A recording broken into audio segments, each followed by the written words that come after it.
Hello people, I'm your boy, this is Wolf. Welcome back to a brand new video. So in today's video we're gonna be talking about like what to do if you're a speedcuber in quarantine. Because most of us are at home. Some of us just started like doing a lot more solves. Others just don't know how to practice, how to use their free time. So hey, I'm gonna give you a small list of 4 things that I think could help you out, um, and in like improving a lot more and better using this time if you want to use it for speed cubing. Now obviously you may want to use it for other stuff. In that case, it's fine. No need to follow everything. But if you want to use this time to improve a lot better, maybe in your main event or just in cubing in general, take take a few of these advices. They could be useful. Now we're gonna start with number one. Number one, it's practice. Now wait, don't click off the video. Practice does not mean just spamming 1,000 solves every day. I'm not implying that. What I'm implying is use this time to practice in a more smart way.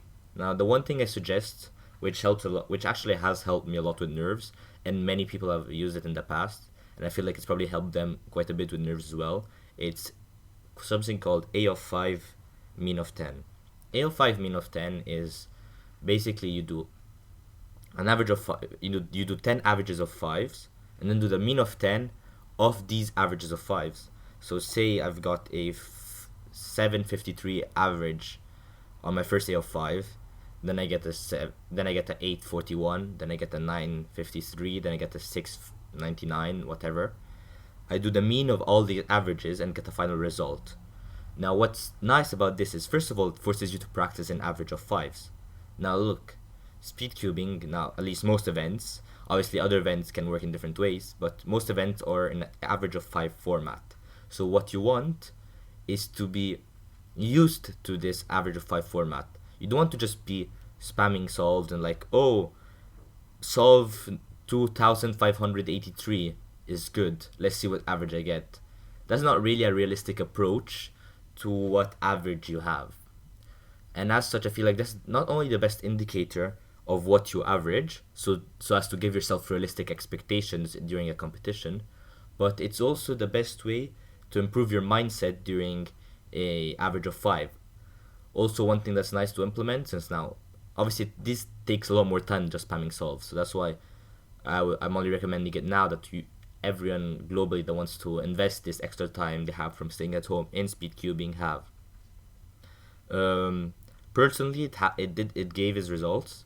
I mean, I used it for only like 5 days prior to a competition I went to, and I literally at like 0.1 close got that average income that I got as like an average of all my A of 5 mean of 10s I did that 1 week prior to that competition.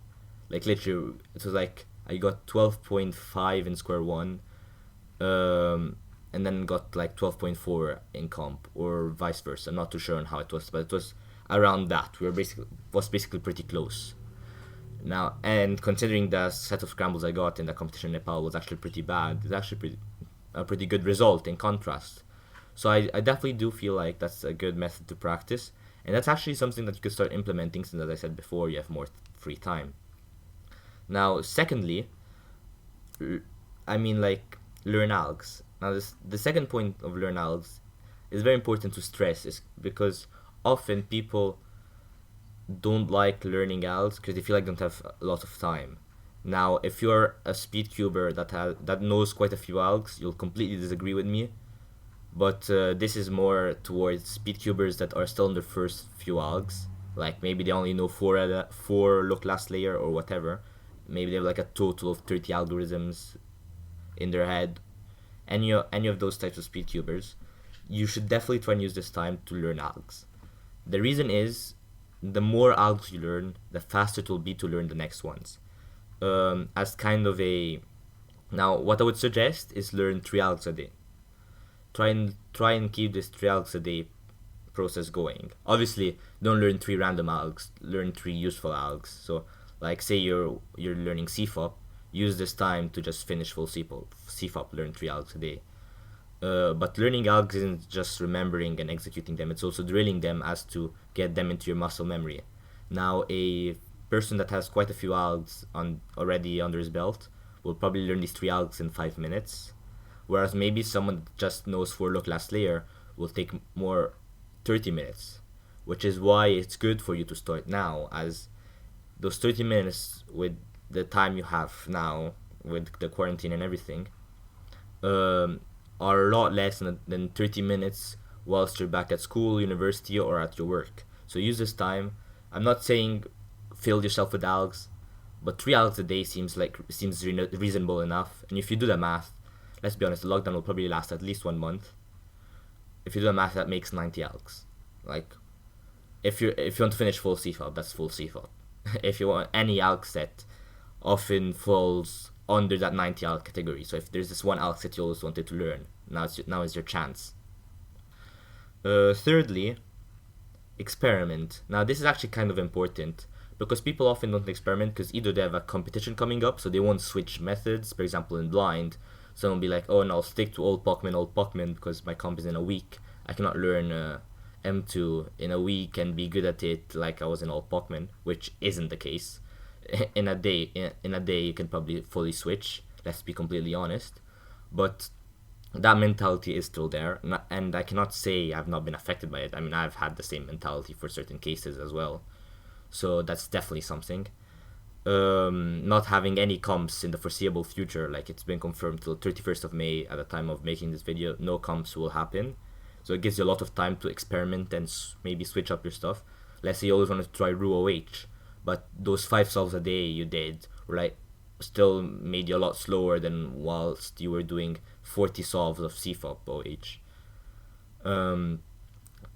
Which obviously 30 versus 5 solves, it doesn't really show which method is better for you.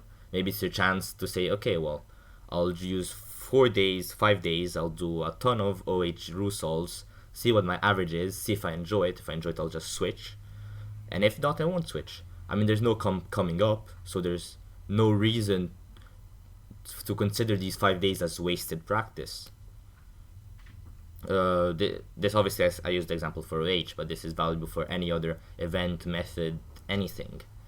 Use this time to experiment with other events as well. It doesn't have to be a method. It can be like, oh, my main event is, I don't know, 2x2, but I always wanted to try 5x5 and see how fast I could get in 5x5, but since I have this comp coming up, I'd rather be a lot faster in 2x2.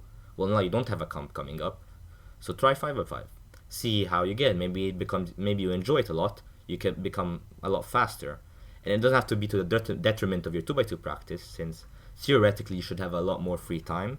Well, not a lot more, but at least more free time, which could bring you to still be able to keep the same amount of practice on 2x2, but add up a bit more practice on another event like 5x5, which will drop your times massively, and then, you can get a good feel for how good or how much you enjoy actually an event, rather than those 2 solves a day. Now finally, and I think that's the most important thing you should know, is just have fun. Now, have fun. At the same time, cubing and practicing and whatever is not enjoyable if you're not having fun. So, I mean, there's many things you could do. First things first, online comps. Online comps, whereas they may not be as impactful as an actual comp, if done properly, like if you do them properly, they will give you more realistic results to what you would get in an actual competition. Because, for example, I'll take cubing at home. One thing many people on the live stream said was that they felt either more pressure or an equivalent amount of pressure than whilst in an actual competition. Now, granted, these are people that have done a lot of competitions and as such feel still a bit less pressure than other cubers, but they still feel pressure, let's be honest, because they're put in even higher pressure situations. Anyways, that aside, what this means is that if you put yourself in the correct mindset, you'll have the same feeling as you would have in an actual competition. Well, more or less. And the results do count to some extent. I mean, obviously, yes, there's some people that are faking their solves, but at the end of the day, it makes the field more competitive. Like, okay, a kid that averages 30 puts 9. Well, he's not winning the comp, and he's gonna make it more a challenge for you to finish maybe 5th instead of 7th. it's very dependent on like your mentality.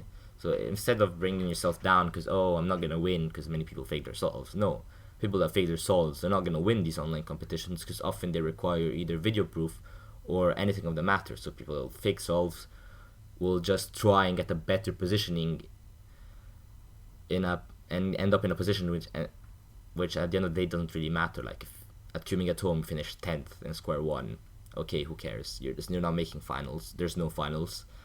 You're not making podium. You're not winning anything.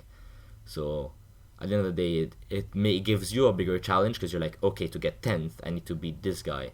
I need to beat this time, even if this time may not be real. I still need to beat it to get 10th, legitimately. So it makes you like one to get faster, and at the same time, it puts you in a situation similar to a competition, and you can try and simulate to the max how much you would feel in a competition, which often is fun. One thing I'd also try and suggest is get into more video calls or video chats with friends, either while doing these online competitions or while practicing. It's always fun to interact with people while solving. Now, secondly, for the have fun subcategories is, I was slightly hinting at previously, have chat with friends, video chat with friends. Just because you cannot see them IRL anymore doesn't mean you cannot talk to them anymore. I mean, we have something called technology. Ooh, WhatsApp, Zoom, Skype. Any of those can be used to interact with other people, obviously. Okay, maybe Skype if you live in a country, in certain countries, no, but still, there's always ways to interact with other cubers, even from a distance. And it does like make practicing a lot better. Like honestly, when I do a average of 50 on square one on cubing time with a group of friends, it feels a lot less than when I do an average of 50 by myself.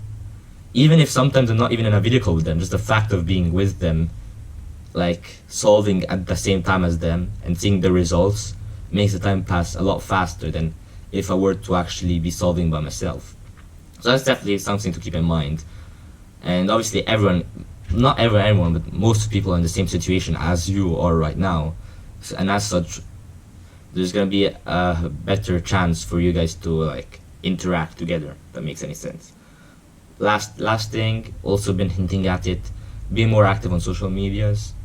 I guess obviously if you're not someone that likes them, I'm not forcing you to be active on them, but it's definitely something you can consider.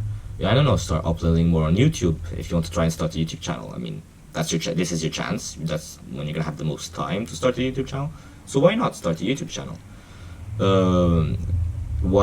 Keep more up with Facebook posts, YouTube posts from other cubers. Maybe watch a few more videos. Be more up to date with how everything is evolving. I mean, this is your chance to do that. As I said, use your time more effectively. And at the end of the day, I said, this is mostly for people that want to use this time to cube. Obviously, not everyone wants to use this time to cube, so this advice will not fit for everyone. But yeah, use this time, watch my videos, for example. I do live streams sometimes, where I interact with chat whilst cubing, and it's fun, I've also myself watched other cubers cube, because it's fun to interact with them while solving, and solving maybe along with them. So yeah, that's really about it. That's really most of the things I have to say. I hope you guys enjoyed the video. I've been your boy, The Wolf, and I'll see you guys next time. Goodbye.